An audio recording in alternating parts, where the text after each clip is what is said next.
Justin Pappas. I'm the founder of AlbinoLullaby. We're a video game studio that was founded in Cambridge about 2 years ago.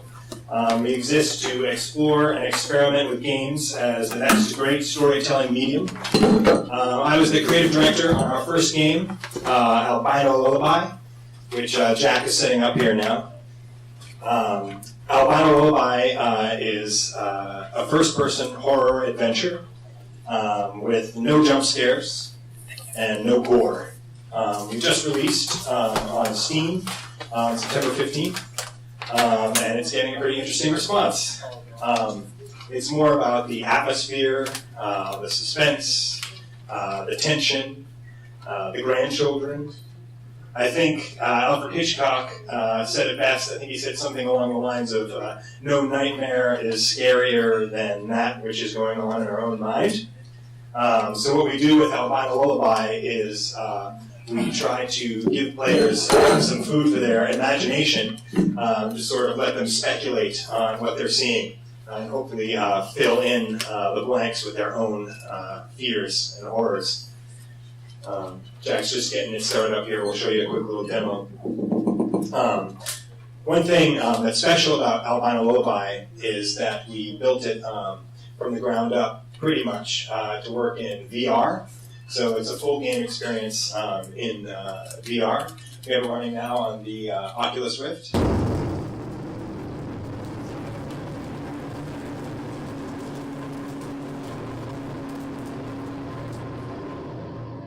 Be sure you never forget. I'm working at options. Do options. Oh, you got it. Sorry about that. Right, so we started building the game in just for regular 2D, and then we got an Oculus kit, and we plugged it in, and it magically worked. The reason why it worked is because we're using Unreal Engine 4. Has anyone here ever worked with Unreal Engine? It's awesome for making games, for sure. And you can probably use it for any number of VR applications. So we plugged it in, and it worked. And we decided that it was totally awesome and that we should perhaps reconfigure some of what we were doing to work better in VR. Has anyone here worked in VR or is working with VR? Awesome. So you know that sometimes people get sort of nauseous or people can get really disconnected from the experience just by doing really small things. I feel a little bit out of place because I'm more of an art and design guy, but I'll tell you what we did to sort of fit the design a little bit more into the tech. So I don't know if you saw, but at the very beginning, you're standing in front of a house. The house is in flames, and we used to have, the player being dragged from the house, and we animated the camera so their head was lolling around, and they would look up at the house and look at the ground, and they were breathing. In VR, this was really making people feel sick, because it was basically like we were taking their head and shaking it around. Something like this.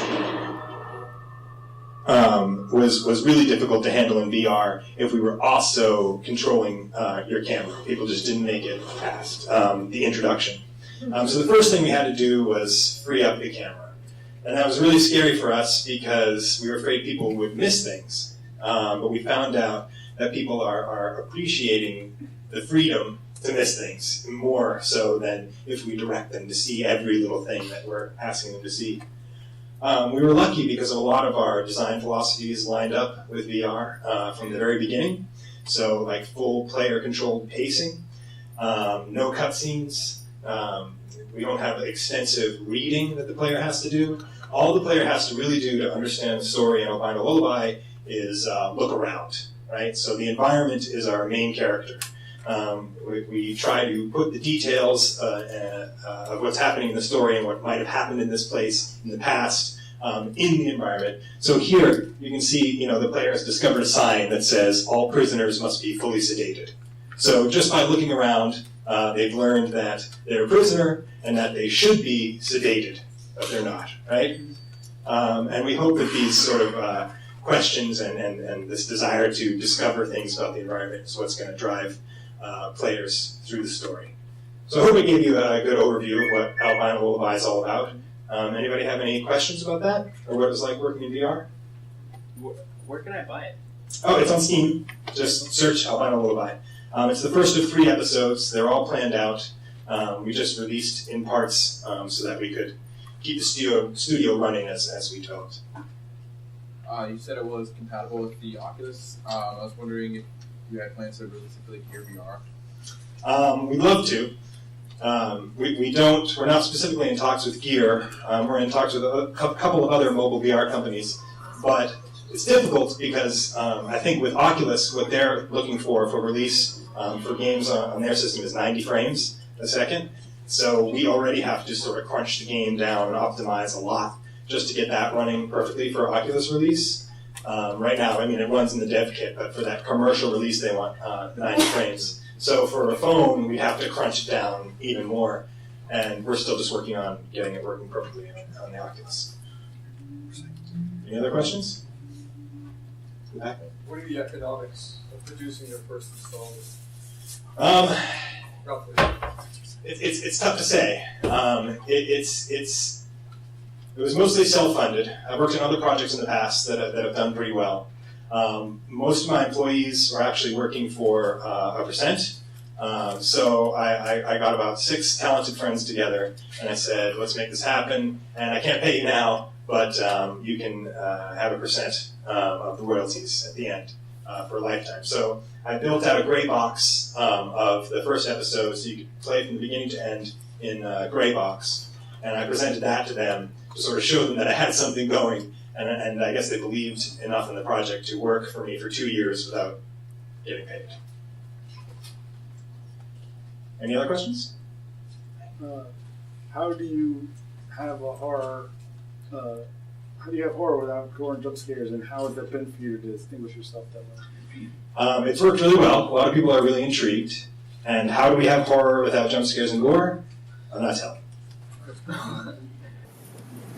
What's Steam like as a monetization platform as opposed to like an Xbox or a Nintendo Virtual Console or something like that? I don't really know what you mean by as a monetization platform. Well, I mean as a place where you're publishing your game, for distribution, as opposed to other options that are out there. Like how is it as far as making money goes? Yeah. It's hard to say. It can be totally huge and it can be tiny. It depends on your exposure on Steam for sure. We're on some other digital sites. I won't mention them by name. And what we've sold on them is like nothing compared to the activity on Steam. I'd say 98% of activity is on Steam. We don't know quite yet about console yet, though.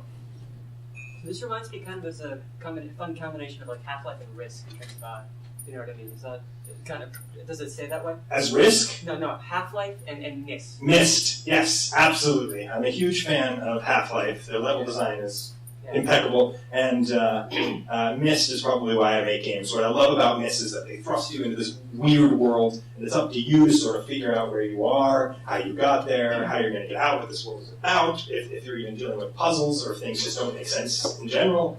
And we do the exact same thing. We take you, you're not some player character, you're not some action hero, we take you, we put you in this crazy world. It's up to you to figure out how you got there, how you're going to get out, what it's all about. So yes, very much yes. Anybody else? Thanks a lot. Check us out.